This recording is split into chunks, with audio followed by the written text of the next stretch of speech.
Something just happened in the heart of America's most liberal city that's sending shockwaves through every Democrat strategist watching. Yesterday wasn't just the biggest tennis match in the world. It was the moment Democrats realized that they've lost more than they could have ever imagined in their worst nightmares. Stick with me to the very end of this video because we're going to see precisely how something huge just happened over the weekend that promises to reverberate in a way that will change our nation forever.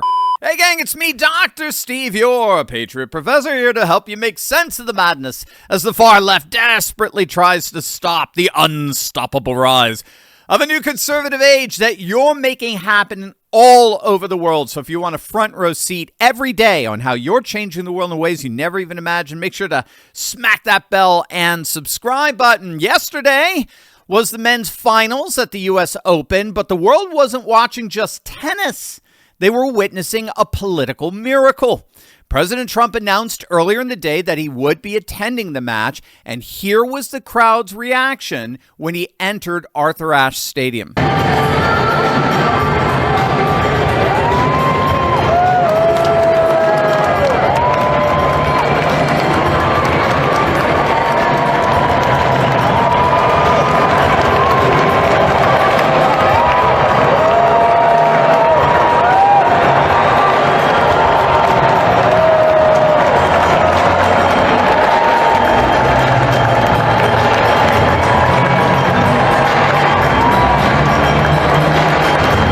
And that wasn't all. Take a look at what happened during the national anthem.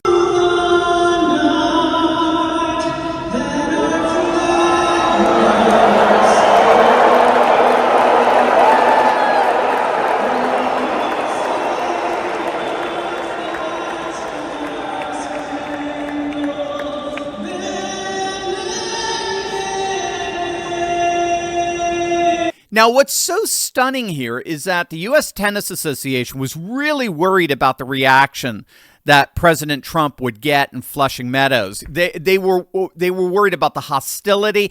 It's not just New York City. That's one of the things you have to get. It's not just New York City being the single most liberal enclaves in the world. It's that professional tennis itself is very liberal. There's actually been a number of studies on the political proclivities of sports fans, and those studies found that tennis, along with the WNBA, tend to attract an inordinate amount of liberals, whereas NASCAR and the UFC, of course, attract conservatives. So Trump had two things going against him there. He visited not just one of the most liberal left-wing cities in the world, but he was attending a sporting event that attracts an inordinate amount of leftists. And so the U.S. Tennis Association actually preemptively sent out a memo to all the major networks asking them to censor what they expected to be all these mass protests against President Trump at Arthur Ashe Stadium.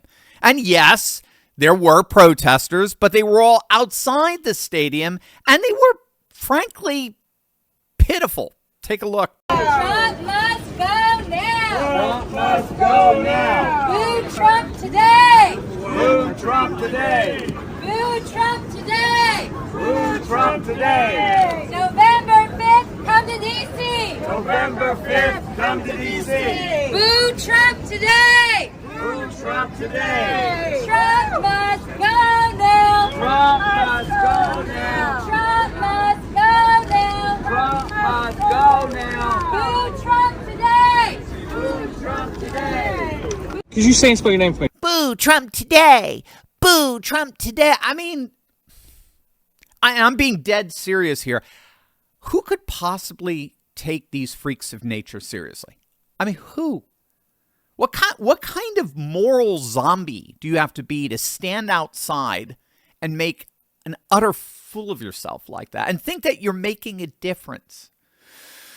So protesters were telling everyone walking into Arthur Ashe Stadium to boo the president. Boo Trump today, and then make sure you come to D.C. on November 5th to protest against an 80% reduction in crime. Well, as you just saw there with your own eyes, how did the vast majority of the people who encountered those protesters react? Again, this is the heart of New York City. This is a liberal sport. How did they react? They ignored him. Yeah, sure, there was a fist pump here or there, but the supermajority of attendees just walked right past them without so much as even acknowledging them. Just tennis fans ignoring the political theater entirely. And you heard with your own ears when Trump appeared on the Jumbotron during the national anthem. I mean, something remarkable occurred. Yes, there were boos. Of course, this is New York City and is one of the most liberal sports to boot. But you heard it yourself. There were a heck of a lot of cheers and adoration as well. Now, of course, that was not supposed to happen. First, as far as the woke left is concerned, well, frankly, they didn't expect Trump to show up in New York City at the U.S. Open to begin with, right? They were pretty shocked that Trump was even there in the first place. And make no mistake, the legacy media already had their headlines pre-written, right? The New York Times, which I frankly wouldn't even use as toilet paper at this point, but they tried to convince their dwindling readership that Trump was met with mostly boos. At least they tacitly acknowledged that there were cheers, unlike Variety. The left-wing activists there only mentioned the boos. The failed rag Rolling Stone went even further. They claimed that Trump was booed repeatedly. He wasn't just booed, he was booed time and time and time again. Yeah, right.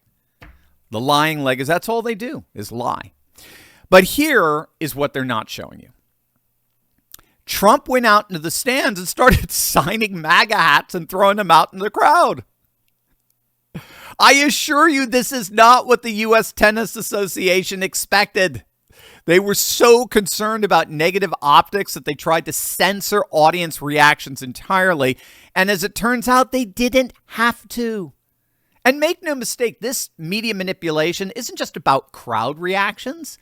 It's been happening all year with Trump's economic policies. Back in April, CNN declared, I kid you not, this is the market's worst start in modern history. They even compared it to the Great Depression.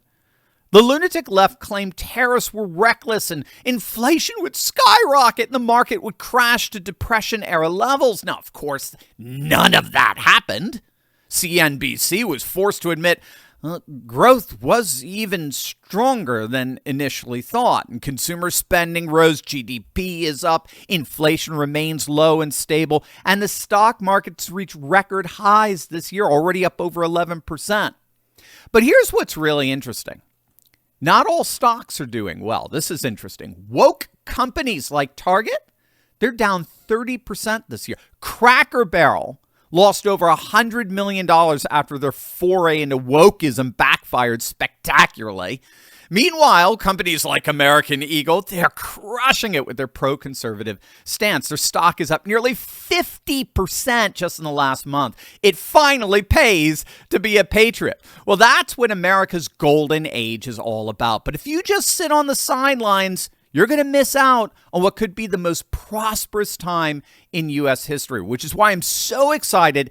Our good friend Mark Wilburn of Neos Capital has agreed to host another one of his live Golden Age Summits for our listeners this Thursday, September 11th, and Saturday, September 13th. Mark is a stock market expert and an excellent teacher.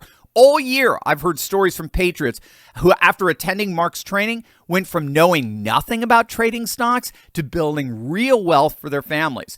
Mark regularly charges over $200 for this type of training, but as a personal favor to Turley Talk listeners, he's been agreed to do this at no charge whatsoever. It's absolutely free. You cannot miss this opportunity. Go to goldenagetraining.com right now to secure your spot. We're living in America's golden age. It's time to take bold moves to build the legacy we want for our families. Go to goldenagetraining.com right now to reserve your spot today. Now, obviously, this isn't just about tennis. This ain't about a tennis match. What happened at the U.S. Open was that unfiltered public sentiment in America's most liberal stronghold was overwhelmingly favorable to the president that the ultra-woke lunatics at the New York Times hate. But here's what makes the U.S. Open reaction even more significant. It's not an isolated incident. It's part of a massive electoral earthquake that legacy media is already trying to downplay.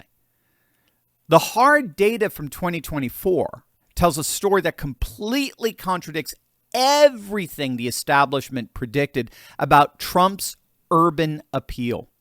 In New York City alone, Trump increased his vote share by an unprecedented 7 percentage points from 23% in 2020 to 30% in 2024. That represents nearly 100,000 additional votes in the nation's most liberal stronghold. To put that in perspective, Trump performed better in New York City than any Republican presidential candidate since George Herbert Walker Bush back in 1988.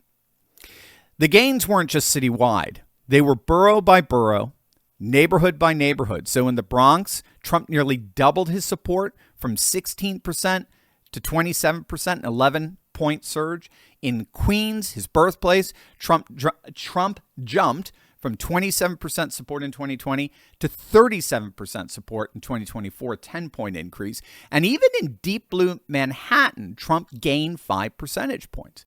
But New York wasn't unique.